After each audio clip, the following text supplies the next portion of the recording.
When I found out that I could just do all of my work from my laptop, I was like, I am out of here. Bye, guys. It was actually learning how to switch off the traveling mode to the digital nomad mode.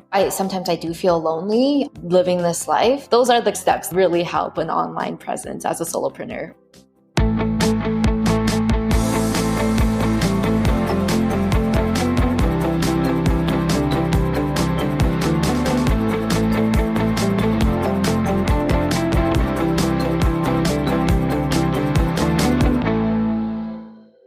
Welcome to the Nomad Solopreneur Show. This is the only podcast where you will learn actionable tips that you can apply right away on how to build and grow a one-person business while traveling the world. I'm your host, Gabe Marushka, and every Thursday, solopreneurs and nomads will share their inspiring stories. I will challenge them to build solutions to real-life problems that freelancers and 9-to-5ers are facing on their way to freedom. That's not all. Once a month, I welcome a special guest like executives and industry leaders to bring their wisdom and expertise to the table so you can grow your solo business fast. If you are a freelancer, aspiring nomad, or solopreneur, turn up the volume because in today's episode I have the pleasure to host Jessica Lau, who I met on a hike in the middle of the jungle in Thailand.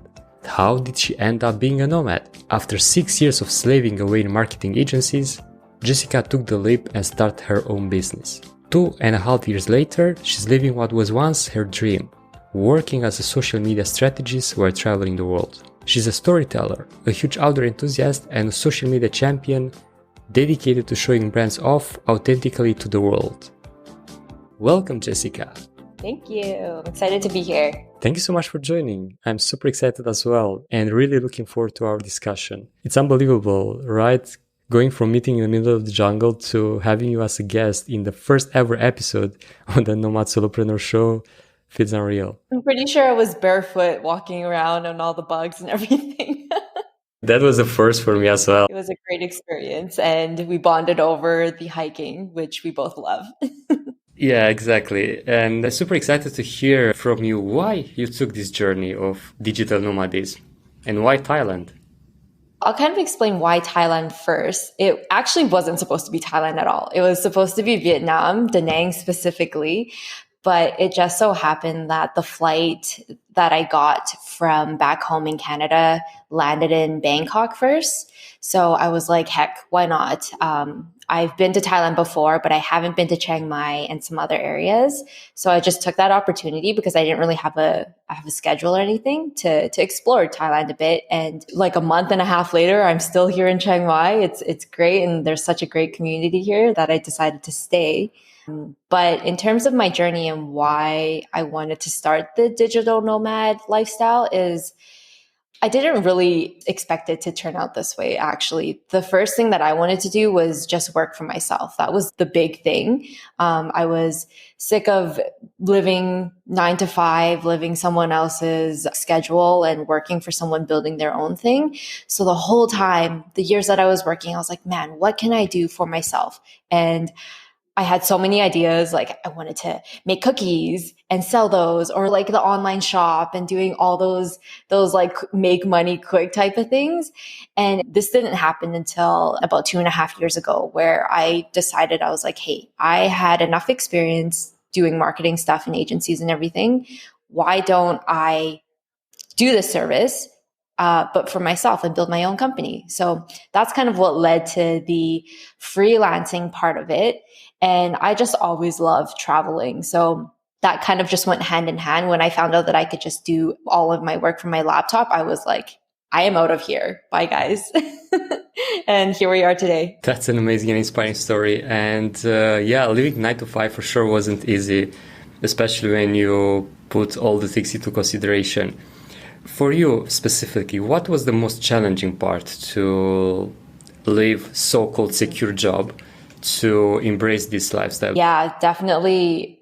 It's not all pretty. That's what I'm going to say. It was quite the journey just because for me, having that comfort, I think that's actually why I stayed in a corporate job for so long, is that you get comfortable where you are, right? And it's nice not having to worry about not getting a paycheck, not really having to go out and get clients and everything because we had salespeople or the boss doing that, right? We were just kind of the workers. We came in, we did the work, and that was it.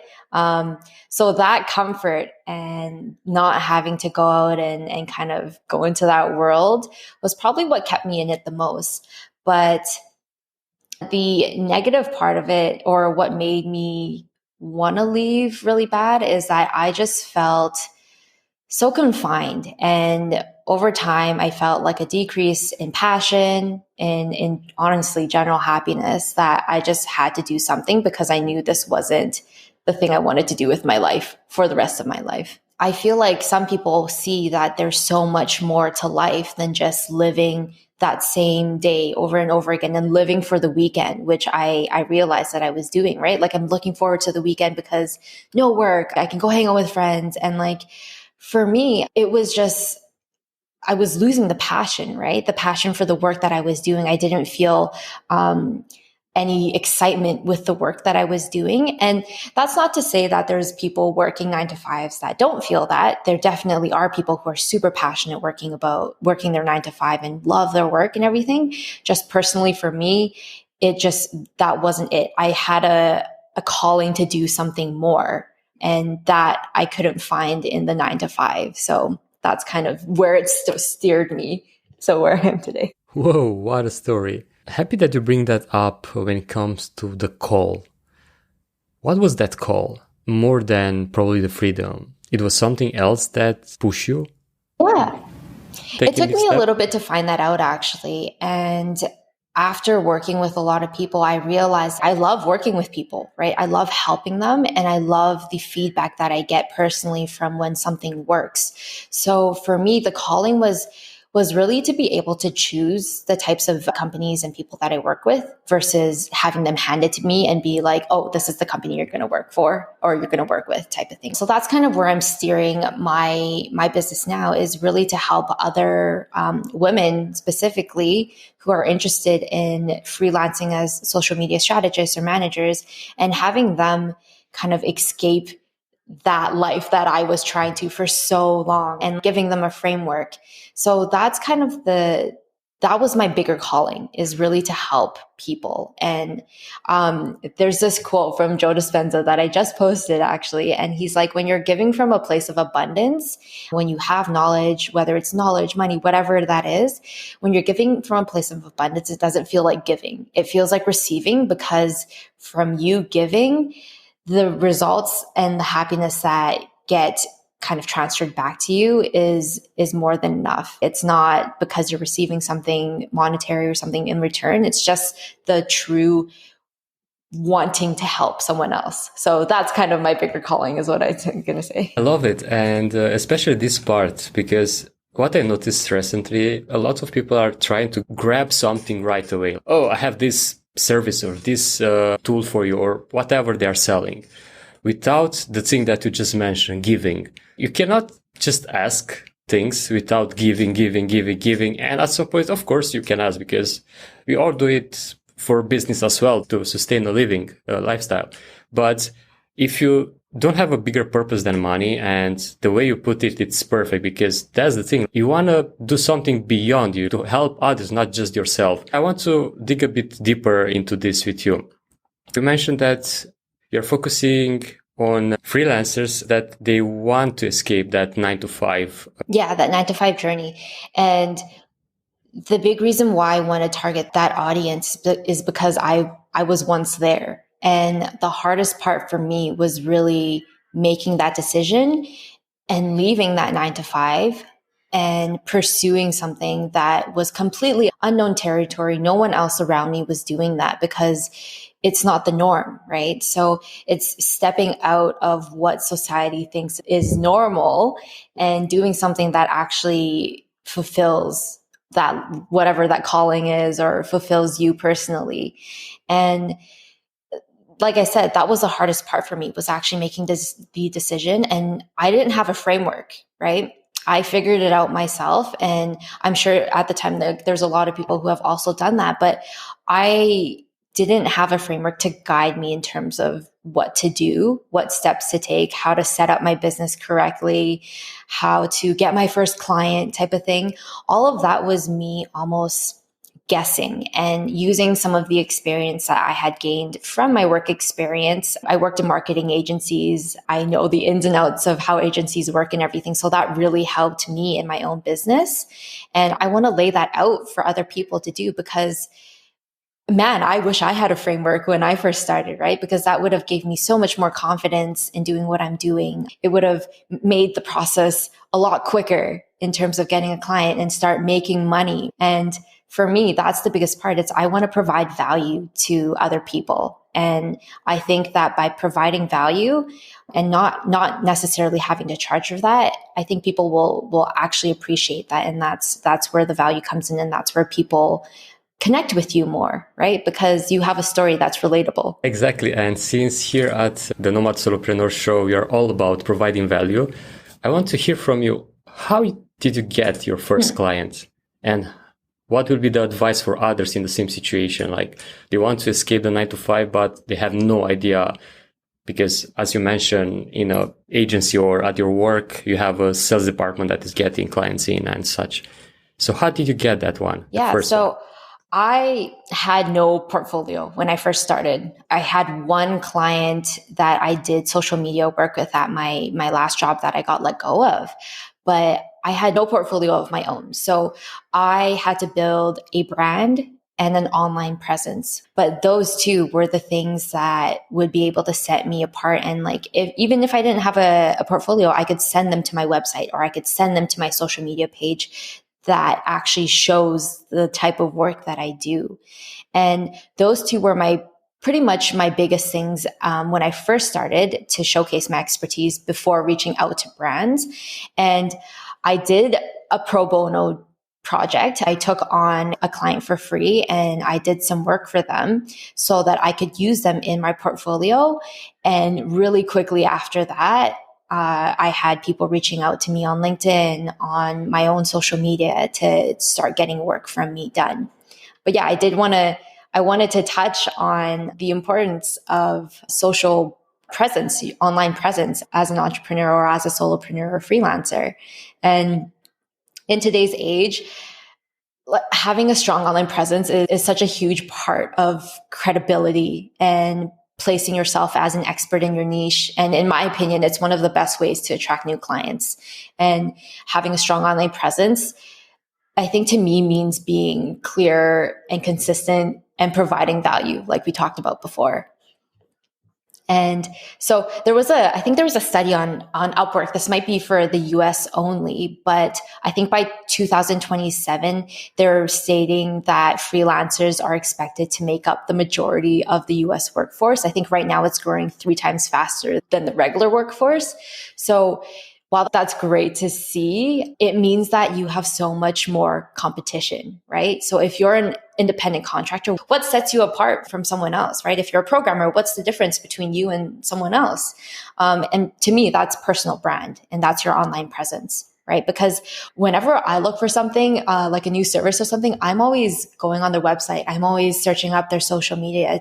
That's the way people are searching things up now. That's how we do our research. And what distinguishes you from others that are doing the same thing is you. It's your personality. It's the value that you bring. No other person can replicate you. And I think people want to connect with a real person versus just a brand. I can jump into a few points in terms of like how to increase and strengthen your personal brand or your brand online. And firstly, it's really asking it's asking what makes you special, right? What's the differentiating factor that makes you you? And to me, you can't make this up. I think this is where the authenticity comes in on the online space, which has become so important, is that you can't make this up because if you're building a brand, a personal brand, there's only so much you can fake, right? So why would you try to fake that? You want to be the real you because you are building your business on that. And it's I think your brand has to be a true reflection of your skills, of your passions, your values, what you're offering. So that's the first thing.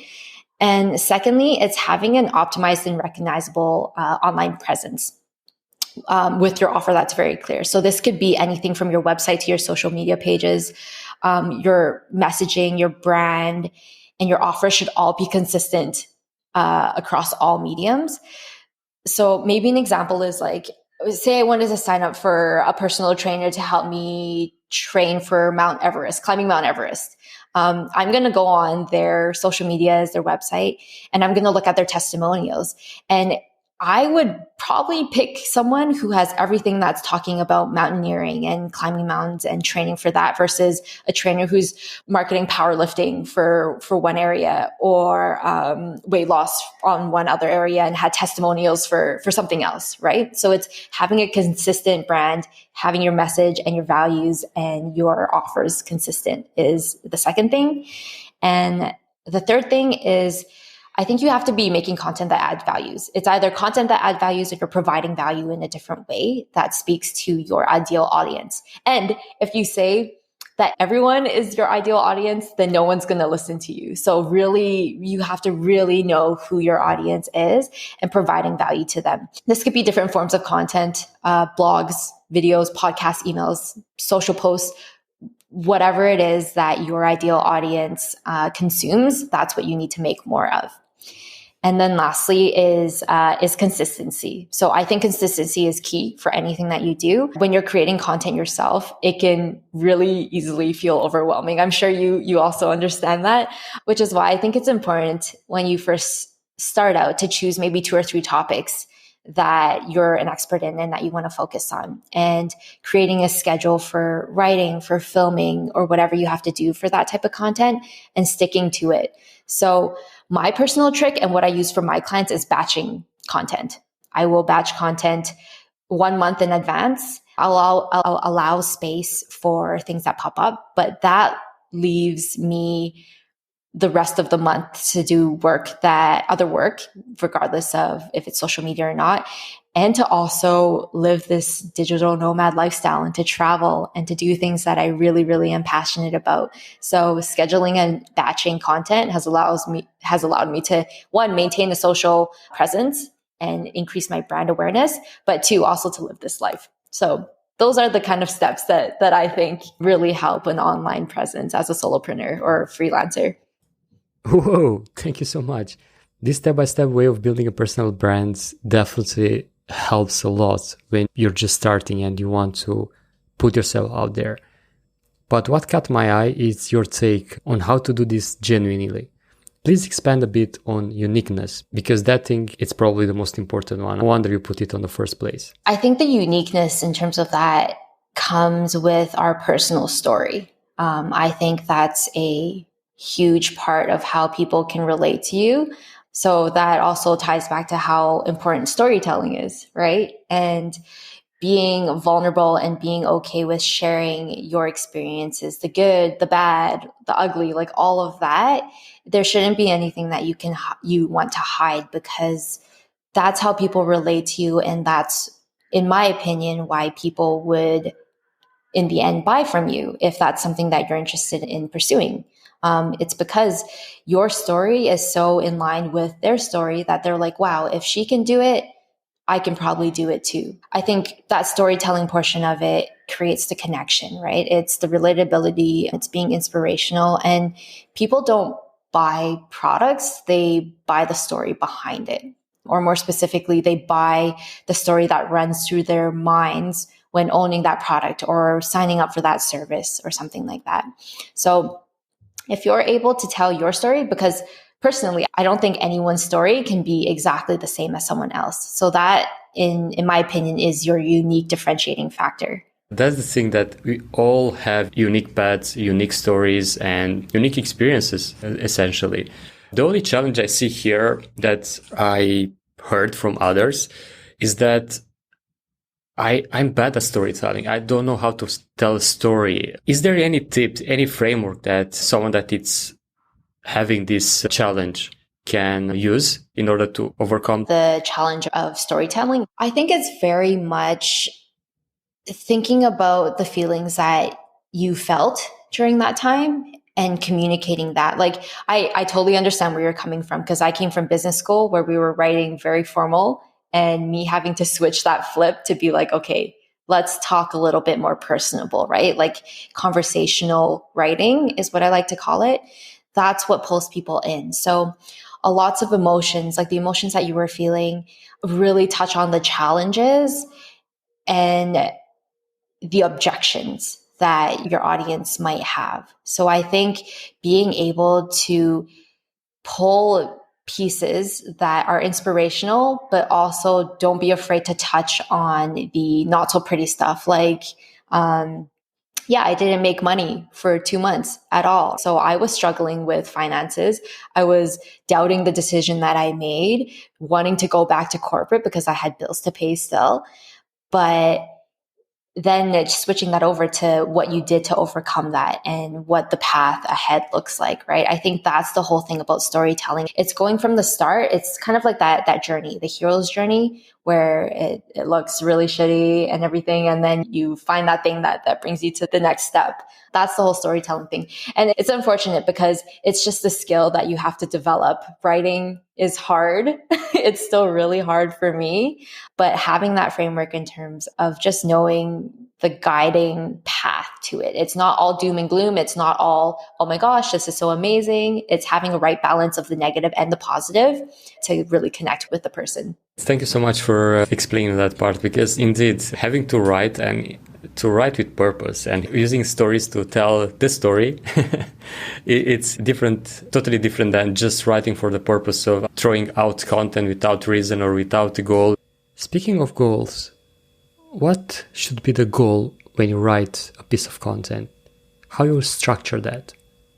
When you're writing, your framework for writing a piece of content, or say like a caption or something like that, should be 1, your hook, 2, the story that relates people to it, and 3, your offer, right? So it's hook, story, offer. So 1, you hook people in, you tell your story for them to relate to you, and then you sell them your offer. And that's kind of how, in my opinion, a lot of content should be structured. Unless you really just want to make a piece that's inspirational, or you just want to post a pretty picture and you just want to have that on your page or something like that, right? But if you are creating content to sell or to help people in their life, I think all pieces of content should follow that structure, regardless of if it's for money or you just want to give a piece of content out, or like a PDF or a checklist or something like that. It should be, I think it's hook, story, offer. Good framework. And I want to add a bit of insights here, because a lot of people, when are thinking about selling, and you mentioned very well that it doesn't have to be the actual sell itself. It can be, I don't know, giving something away, like a PDF or something. That's the thing. It can be a simple call to action, like follow us for more content like this, or a call to comment on that post, or something that it's your goal with that post. Doesn't have to sell all the time in the specific offer. And how do you structure the ideal hook, let's say, for grabbing attention to the hook is definitely post? Something that will be different, I think, for a lot of people, right? There's people who use humor as a hook, right?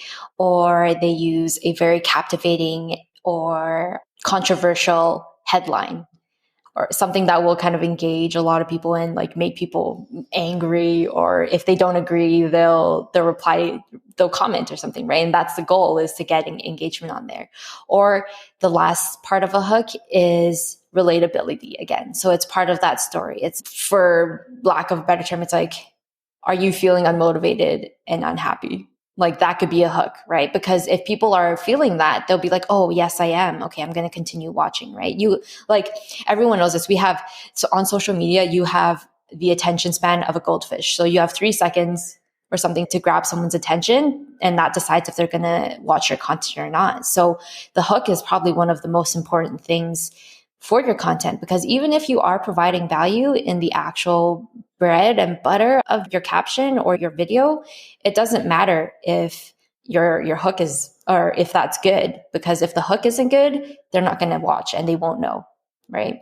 It's the same thing for a YouTube video. It kind of sucks now, but the framework that people are using now is that thinking about their thumbnail and they're thinking about their title first before they even go and film anything. Because without a good thumbnail and title, that's the hook for YouTube, people aren't going to watch your video. It's kind of a bit sad, especially for those that are creating amazing content on YouTube and they are not good at persuading others into watching it through the thumbnail or the hook in the title are losing big time, unfortunately. And they actually doesn't have to do it themselves. They can hire others to do it. That's the thing. As a tradition in this show, we'll challenge each guest to come up with an actionable solution to a real life scenario. I did some background check on you. I'm not working for CIA or NSA, but I noticed that you actually study marketing in school. And that's rare in today's world because usually we don't actually practice what we learn. So I challenge you to build an actionable strategy for a non-native English speaker, a data freelancer, which is really good at its craft and is struggling to create content due to his lack of knowledge into storytelling. I see. So throw away your marketing experience and put yourself in the shoes of this freelancer. And by the way, dear listeners, Jessica has no idea about this challenge. So she needs to come up with something on spot. No pressure at all, right? Okay, let me see. So for a non-native speaker who wants to storytell in any way, like for their content, what their strategy would be. And they want to storytell in English. They want to build basically their personal brand using storytelling in English. And they are super good at their craft, but they had no idea how to use that knowledge.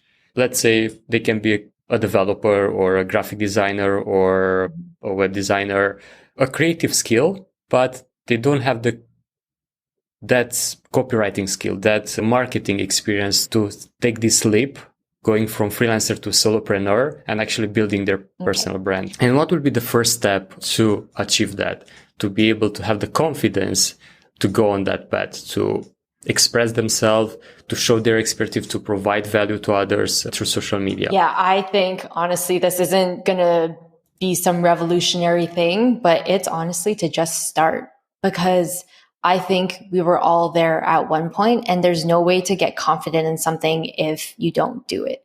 So like you said, you weren't confident speaking on camera, speaking English because it's not your native language. And I wasn't confident speaking on camera either. And that's just something that you have to do over and over again until it becomes second nature to you. So even if that person isn't an English speaker, right? The only way that or a native speaker, and their content is hard to translate kind of their message that they want to do. But the more they do it, the easier it's going to be and the more clear that it's going to be to them on how to express themselves in that way. So for me, it's just to do it, right? Like it's going to suck and it's going to be embarrassing. When you're far ahead and you're confident in doing all that stuff, when you look back on your first video or your first piece of content, you're going to just be like, oh my gosh, what was I thinking? But that is the one thing that I can recommend is just to start, right? It doesn't matter what you think people are going to think. If you have something that you want to share, if you have a skill that you want to put out there to help people or to market yourself, you just got to do it, right? Because there's no other way for people to see you if you don't. And you're just going to get in a hole of that whole analysis paralysis where you're thinking too much and you don't do anything. And then in the end, a year from now, it's either you're going to be 1 year more experienced or you're going to be still right where you are. So just go and do it. That's actually a brilliant advice. And even that you said that is not revolutionary, in general, we don't realize how simple are the steps. It's simple to start. Of course, it's not easy to actually put the work and be consistent and so on. But yeah, that's the truth. We just have to start. And it was the same for me. I just had to start. And I was going to the gym. If you go every day and you do the repetition, you'll get stronger and better and fitter and so on. Without starting, you'll end up in the same situation every single time. I want to dig a bit deeper in this because when you start, you usually start looking at the blank screen, have no idea how to start, what to write first, what to put there. Of course, you have our expertise and our thoughts and ideas, but how to literally start posting or start making a short plan. You mentioned that you batch content for you and for your clients. How you start that process? Yeah. So even before I start any type of content, what I do is create a strategy, and that incorporates things like who their target audience is, how you're going to talk to your client. So what's your voice? How are you speaking to them? Are you speaking to them with slang? Are you laid back? Are you very professional? Type of stuff like that. And then one of the most important ones is your content pillars, right? So the types of content and the subjects that you want to be an expert in and you want to teach people. So that again falls under 3 categories. I think it's like the inspirational, the educational, the entertainment. But within that, what are your topics, right? So for me, it would be digital nomad travel. It would be freelancing social media strategist and manager, like tips like that. And then mental and physical health as a digital nomad. Those are just some examples, right? So those are my 3 topics. And if I have those 3 laid out, or if I want to have more, I should never have an issue trying to think of topics to write into, because I need all those topics to be relatable to those 3 content pillars. And that's the basis of what I create all of my clients' content on. It's pillars of content. That's the strategy behind it, because within those, that's the type of information that I want to be giving out.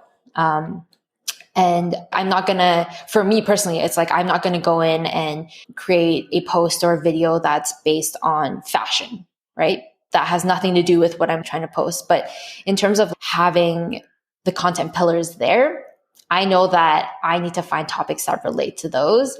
And if you have those pillars out, I think that makes it so much easier for people to actually think of topics that relate to what they're trying to express and everything. That was brilliant advice, because usually without the strategy in mind, you have no idea. So I totally can relate, because I was staring at the blank screen. I had no strategy. I had no idea what to write about. I had all these ideas. How far you think someone will have to from the main content pillar? So for me, it would be, I want to help women worldwide start freelancing and creating a life of more freedom, right? So does that relate back to my main goal and what I'm trying to achieve, right?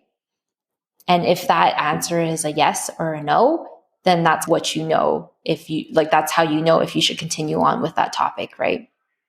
Because this is the one thing that irks me so much. It's like posting just to post, posting just to stay active on social media without a strategy. And I've been guilty of that for sure. Like sometimes I just take a nice picture and I was like, oh, I really want to post that, but I don't really know what to put behind it. So I just post it.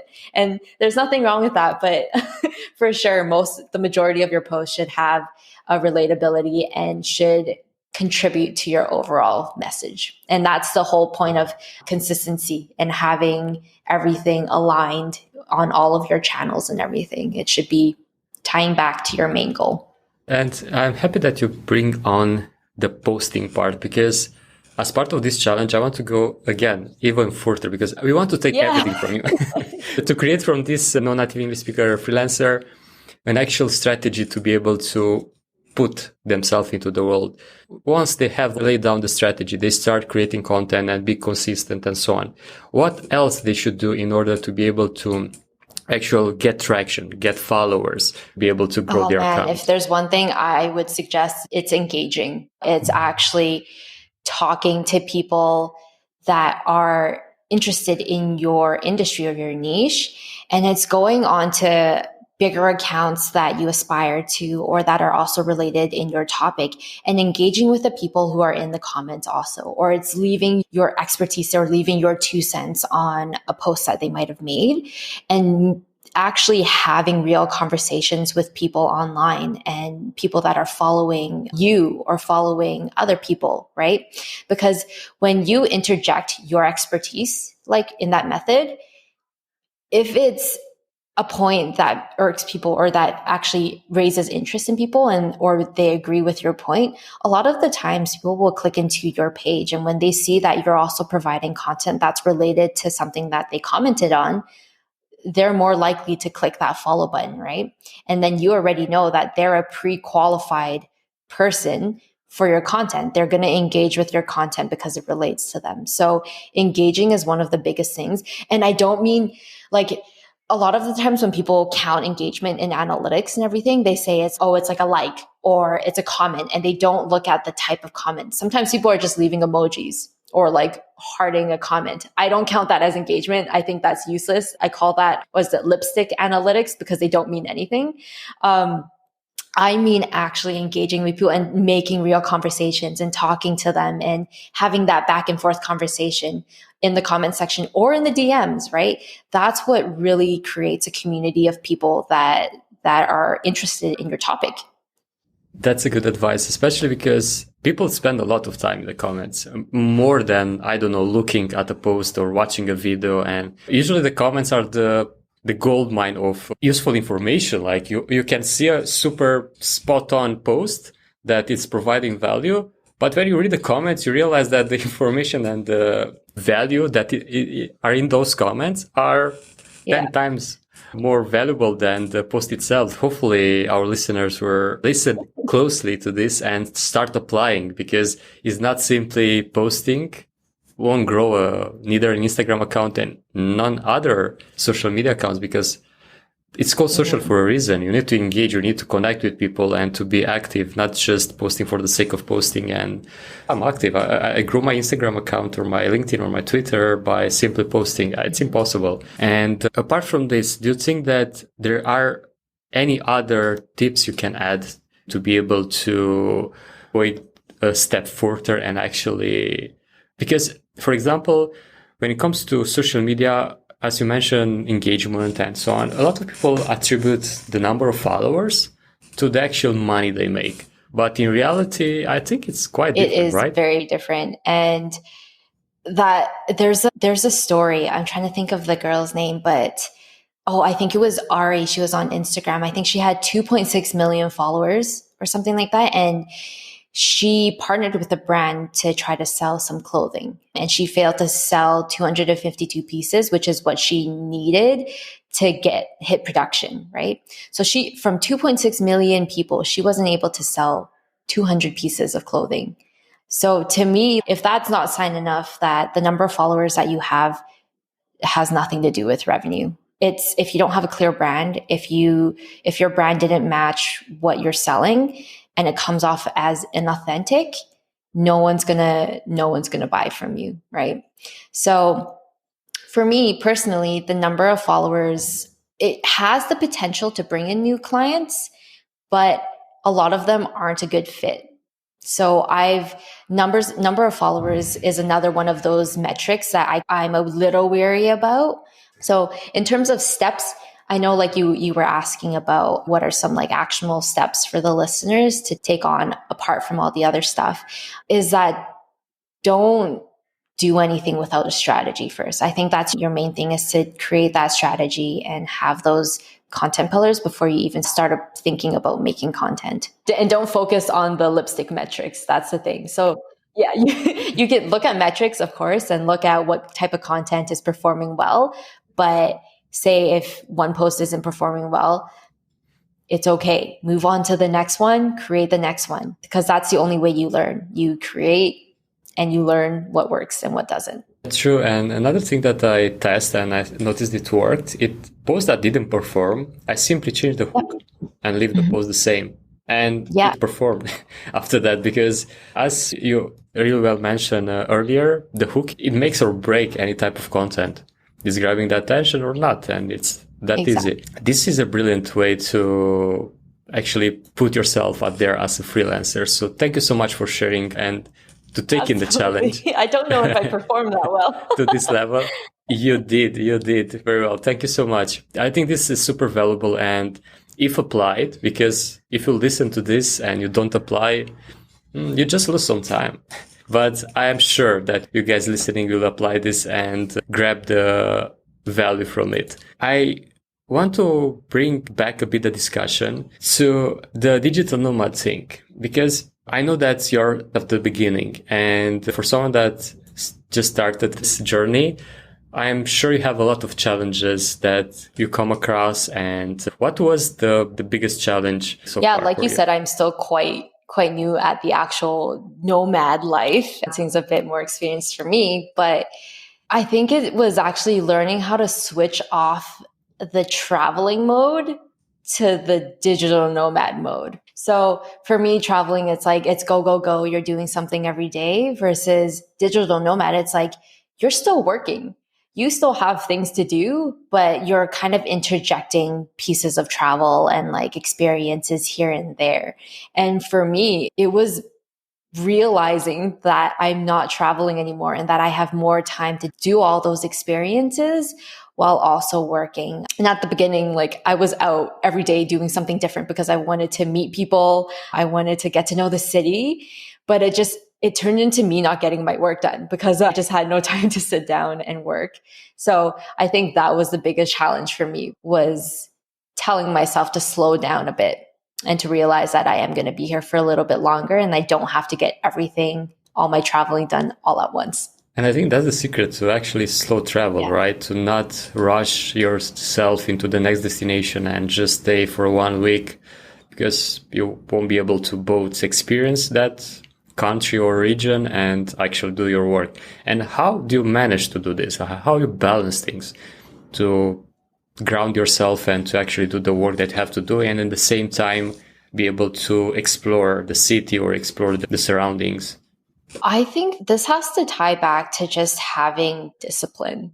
And that's a huge thing. If you're going to be a freelancer, a digital nomad, it's having the discipline and learning when to realize that, wait, no, I have to do this before I can do this type of thing. Or it's making a deal with yourself and it's like, okay, if I'm going to go and experience this, then like tomorrow I'm doing all my work type of thing. And it's having the discipline to stick with the schedule that you make for yourself, right? And it doesn't have to just be work. It could incorporate your physical health, like working out, going yoga, whatever that is, and other parts of your life. It doesn't even have to be a schedule, I wouldn't say, but it's just knowing that if you have something to do, no one else is going to do it for you. And a lot of the times, if you don't do it, you might not get paid. I think having that pressure of knowing that you have to make your own money also kicks your butt into action and is like, okay, wait, no, I have to do this first. Good point, because usually when everyone is thinking about nomading, they are expecting that, you work all the time from the beach or you're traveling all the time and stuff like that. And especially because, for example, myself, I try to split time as much as possible. Like when I travel, I travel. When I focusing on work, I'm focusing on work. Of course, it's not always possible to balance like that. But yeah, it's just discipline, essentially. You have to prioritize the things that matter to you, and you have to be grounded to not be jumping into temptation like, oh, I'm in this new place and everyone wants to meet, everyone wants to hang out. I should go with the flow. Sometimes it's nice. You can do that, but be careful to not overdo it and end up in the situation that you have to, you don't meet deadlines or you don't get paid and you don't have an income after that. Exactly. And I think that's the whole thing about freelancing compared to having a 9 to 5, right? It's like, most of the times in the 9 to 5, you're still going to get paid. You're going to get that paycheck every 2 weeks or every month. Versus freelancing, it's, you better get your work done or else you're not getting paid. At the same time, that's what I love about solopreneurship, because if you push these things a bit further and you escape that trading time for money, which usually freelancers do, and actually try to diversify a bit and have multiple stream of income, multiple stream of clients, and go a step further and actually run it as a business and hire some help. Doesn't have to be full-time. I'm not on full-time employee type of things, but hiring contractors, outsourcing to other freelancers and so on can free up your time and can actually help you explore more as a nomad. And I want to go on this side of good things about digital nomading. What was your more surprising experience so far? Oh man, it's just the number of people in the same situation as you doing the same thing in terms of freelancing or digital nomading, and that are willing to share their experience or their knowledge, or just wanting to create a meaningful connection. That to me was the biggest positive side of starting my digital nomad life. And I think that was the one thing that I was searching for. It was being surrounded with people that have the same mindset as you, and that realizing that life doesn't have to be lived in an office making money. There's so many other ways to do that allow you to live a more passionate and more happy life. And I think everyone in our positions understands that being a digital nomad can be pretty lonely at times. A lot of the times you're by yourself or you're so focused on your work. And there's people out there that make the extra effort to include you if you're new to the community or if you're new to the city. And that is something that I think in your hometown, you just don't really get. For me, at least, I didn't really get, because everyone has their set of friends that they've been friends with for so long. A lot of people don't go out and try to make new friends because you're comfortable. Like I love my friends from elementary and high school and all of that.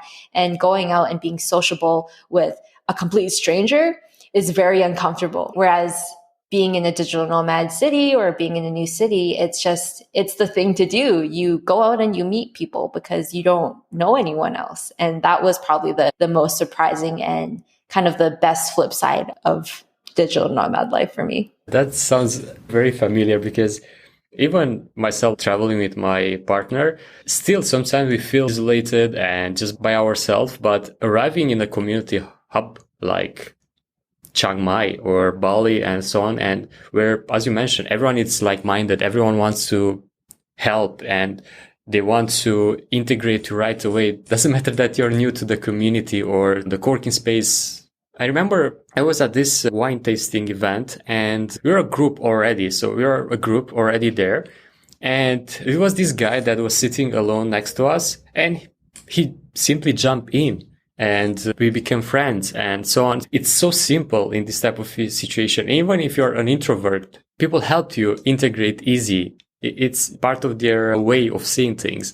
And this openness nomads had to life, to genuine human connection. If you go at a networking event, a classic networking event, everyone will like, what you do for a living? I don't think I knew what you're doing for a living until at a third or fourth meeting. I totally understand why, if someone does this once, it's hard to stop. Speaking of, what are your plans? Oh man, my future. Now that you jump into this lifestyle? Well, my immediate plans are probably to go to Vietnam for next month. And then after that, maybe Singapore for a little bit, Malaysia. I might head to Taiwan. And then in the springtime, I'm going to be in Europe and I get to explore Europe. You've told me a lot about Madeira, so I am sold on that. And honestly, this is kind of the lifestyle now, right? Like you said, I can't really imagine not doing this moving forward. And I can go back to my hometown and visit and, recoup. Like, I think everyone needs a home base somewhere, but I definitely can't see myself staying in one place for more than, 3-4 months at a time, right? I want to go to the next place. I want to explore this place. And I think that's the beauty of it, right? Like, it's not just about the traveling part. It's about meeting different people, right? And people that are willing and wanting to also do the same. And that's beautiful to me, and I love it.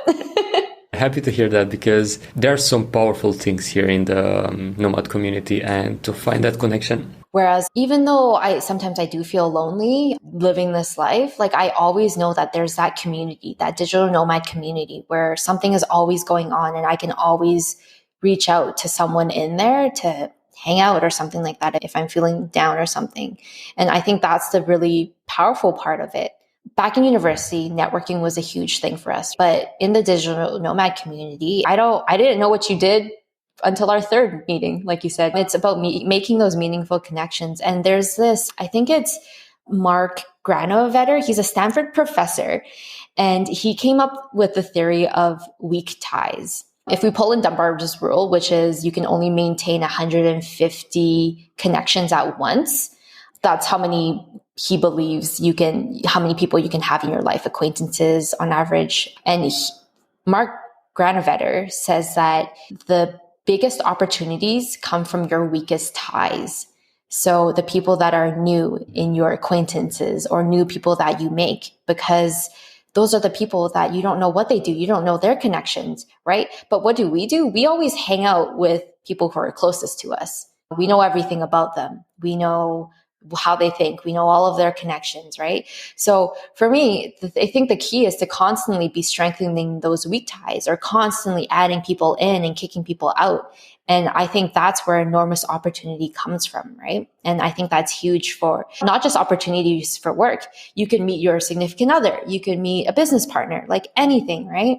And I love that concept. And when I have that in my mind in terms of meeting people, it changes the outlook of why I'm interacting with people, because it opens up so many different opportunities when you're meeting people. Indeed, and when it comes to the people that you already know and those that you are spending a lot of time with them or we used to spend a lot of time with them, there is a routine already. Even if something new happens to you, oh, let's celebrate, or oh, for you, or or stuff like that. But when it comes to the new connections that you make that are actually just starting to knowing you, they are much more supportive, I feel. Even if with your business, like old friends expecting to work for free for them or help them for free and stuff like that. Actually, when actually support means to help that new business owner with a purchase or with providing a recommendation for them. Exactly. And it's just, this is my job, right? So if you do want to support me and you believe in what I do, you can, this sounds terrible, but it's please pay me to do it, because this takes time away from paid work that I can do. And as much as you want to help friends and family and everything, there's definitely boundaries that you have to set with them in terms of, hey, sorry, I'm just really busy, or I have paid work and all that stuff. And a lot of the times when you say yes, it's obviously out of the goodness of your heart. You do want to help them and everything.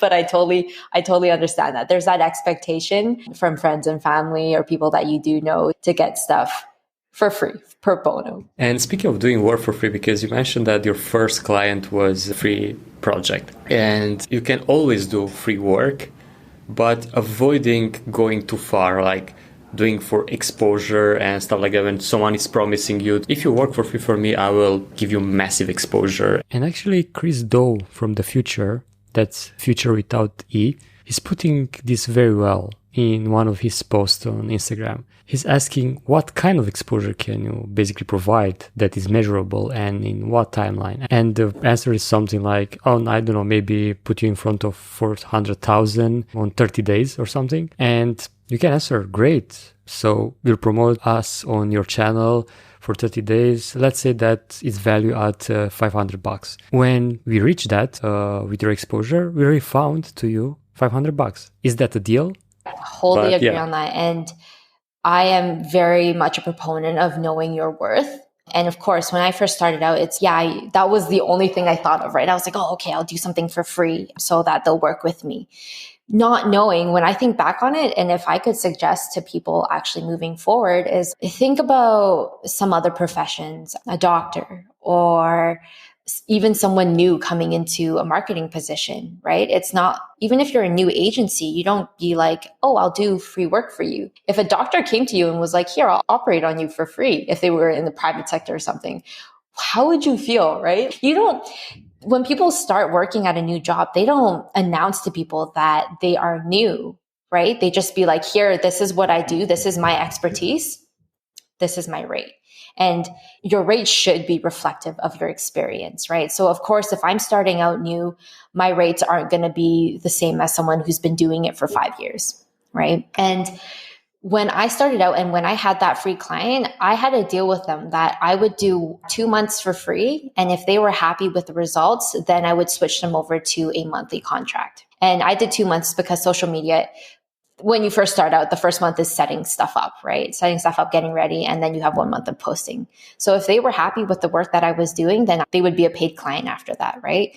So it's not doing free work forever. It's doing free work so that you can get the experience that you need and get the exposure that you need. And then knowing your worth and switching over and getting compensated for it because you're doing work. This is your livelihood, right?